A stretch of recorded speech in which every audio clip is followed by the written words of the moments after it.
Glenn and I put a motion to Tino Te Whanui about the nature of marriage and encouraging the church to talk about marriage.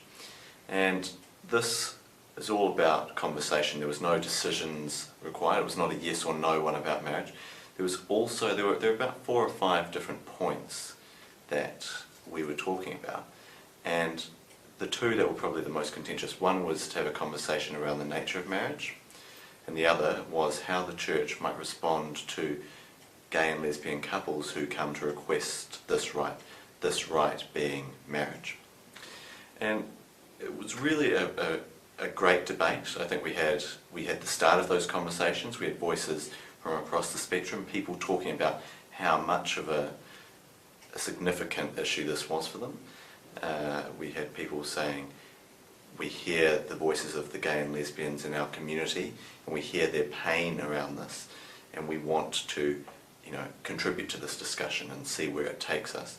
And we also heard the opposite side, the charismatic evangelical voice, a lens or a description of a certain voice which felt pain as well, and saw it as their bottom line, where this extension of marriage to gay and lesbian couples was anathema.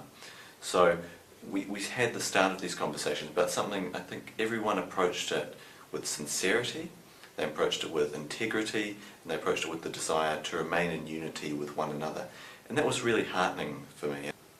We saw the conversations continued afterwards, and the motion effectively with only 1 or 2 voices was passed. So it was really positive. And as a young person, I think we do need to think again about marriage. Our understandings of marriage have changed across the board, and while we might want to focus on whether or not we want to extend the suffrage, if you will, of marriage, or extend who we will marry, the other part is, what is our theology of marriage? What are our practices around marriage, and why are they so? They've changed over time. Do we still believe the same things? Do I still believe the same thing as you?